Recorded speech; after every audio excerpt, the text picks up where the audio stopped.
Ration card हो, इसका आप इस्तेमाल कर सकते हैं। लेकिन अभी भी आयोग द्वारा जो है इस पे कोई सूचना या कोई स्पष्टीकरण कि वो क्या सुप्रीम कोर्ट की सलाह को मानेंगे या नहीं मानेंगे, ये अब तक क्लियर नहीं किया है। और लोग चाहे बीएलओ हो या हमारे नागरिक हो, सब लोग जो है कंफ्यूज्ड है।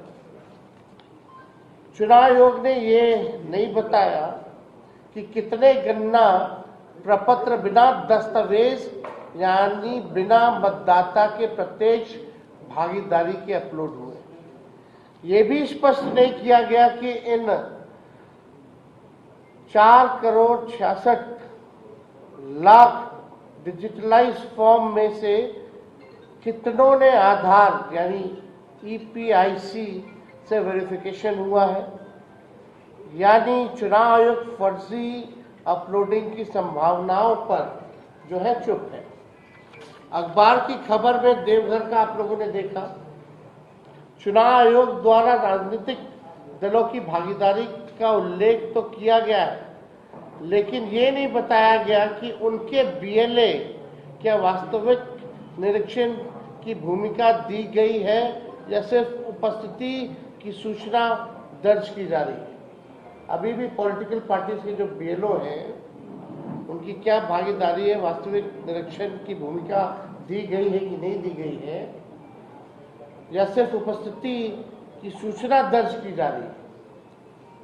कई जिलों में विपक्षी दलों के बीएलए को सूचित नहीं किया गया, यानी जो अपोजिशन पार्टीज जो हम लोगों के बीएलए हैं उनको अभी तक सूचित नहीं किया गया है और प्रक्रिया में सक्रिय भागीदारी से रोका गया है।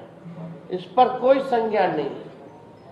कई जिलों में पांचवा, टारगेट ड्रिवन अपलोडिंग, ये चुनाव आयोग की विश्वसनीयता खत्म हो रही है।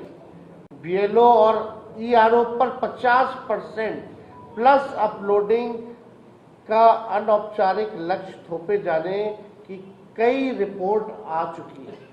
आयोग ने इस पर कोई स्पष्टीकरण, खंडन, नियंत्रण का उपाय नहीं बताया, जिससे पूरा अभियान गैर पारदर्शी बन गया है। जो ईसीआई जो नेट है कि सफलता के दावे किए जा रहे हैं, लेकिन फील्ड में सर्वर डाउन है, ओटीपी की समस्या आ रही है, लॉगिन एरर आ रहा है, दस्तावेज अपलोड फेलियर हो रहा है, गलत मैपिंग जैसे गंभीर टेक्निकल समस्याएं जो है लगातार सामने आई हैं। तकनीकी शिकायतों की लगातार अनदेखी की जा रही है।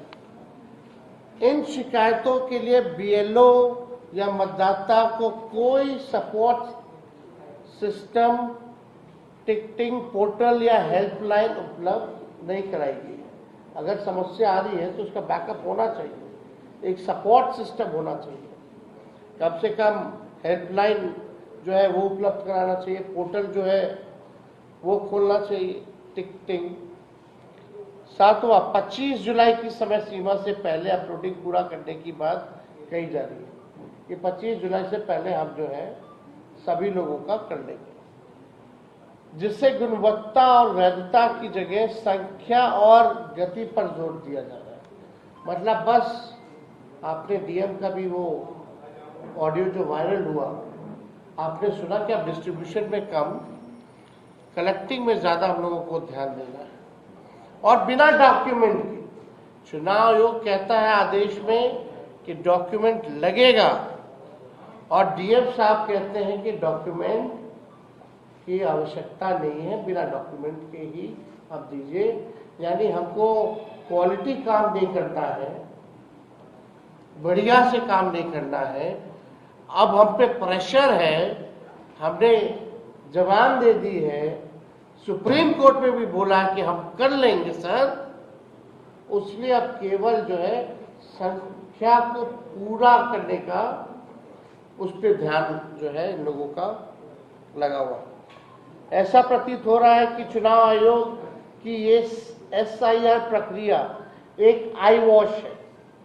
चुनाव आयोग ने बीजेपी प्रधानमंत्री नरेंद्र मोदी के निर्देश पर बूथ के आंकड़ों के हिसाब से पहले ही जोड़ तोड़ कर रखा है, सब पहले से तय। हम आपको इंटरेस्टिंग डेटा भी एक हम लाए हैं, वो थोड़ी देर में हम आप लोगों को दिखाएंगे। लग रहा है कि मतलब बीजेपी के इशारे पे ये लोग काम कर रहे हैं और ये केवल प्रक्रिया जो है आई वॉश का है। लेकिन हम लोग भी जो है एक एक व्यक्ति पर, हमारे वोटर्स पे, हमारी महागठबंधन, हमारा अलायंस, हम लोग अलर्ट हैं और लगातार ग्राउंड में क्या चल रहा है इस पे हम सब लोगों का नजर है। और केस सुप्रीम कोर्ट में भी है।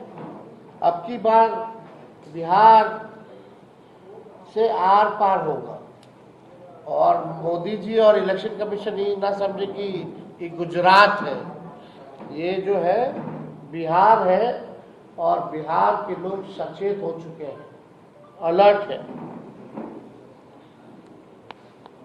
आप देखिएगा यहाँ 90% मतदाता वंचित उपेक्षित वर्ग से हैं, उनकी रोटी छीन सकते हैं, लेकिन वोट का अधिकार जो है भाजपा इलेक्शन कमीशन छीन नहीं सकती है। चुनाव आयोग की गरिमा, पारदर्शिता और निष्पक्षता की रक्षा के लिए हमने बार बार आयोग से आग्रह किया कि विधानसभा वाइज जो है आप डैशबोर्ड, जो लाइव डैशबोर्ड जो है, जैसे आप लोग कोविड के टाइम में देखती थी कौन से राज्य में, कौन से जिला में कितने कोविड के पेशेंट बढ़ते गए हैं, आप उसी हिसाब से विधानसभा वाइज, आप तो बोल रहे हैं कि 80% हो गया, तो 80% कौन कौन विधानसभा के लोग हैं, कौन विधानसभा से कितने लोगों का फॉर्म जमा हुआ है, आपको ये सार्वजनिक करने में क्या दिक्कत है? लाइव डैशबोर्ड जो है इसी कर रहा है। तो एक विधानसभा में 3251 वोटर्स का नाम कटेगा। 3251 वोटर्स का नाम हर एक विधानसभा बिहार के कटेगा। फिर यानी 2020 में देखिएगा वो आंकड़ा, तो 35 सीटों का जो रिजल्ट है वो 3000 के अंतर्गत है। जो 3000 से जो हम लोग हारे हैं सीटें, वैसी 35 सीटें हैं और 5000 से जो हारे हैं वैसे 52 सीट्स हैं। टोटल बूथ अगर देखें पूरे बिहार में तो 77,895 टोटल बूथ वाइज अगर हम कहें, यानी बिहार में टोटल बूथ थे 77,895। यानी अगर 7,90,000 को एवरेज अगर 10 वोट कम करें तो 10 वोटर आपको लगेंगे कि बहुत कम है, हर बूथ पे 10 वोटर बहुत कम है, नाम गिनता कटा। लेकिन पूरे विधानसभा में लगभग 320 वोट बूथ जो है मिनिमम होते हैं। अगर 320 बूथ से अगर हम लोग जोड़ेंगे 10 वोटर, यानी हर बूथ पे 10 वोटर का नाम कट गया, टोटल 320 बूथ का, तो ये संख्या हो जाती है 3200।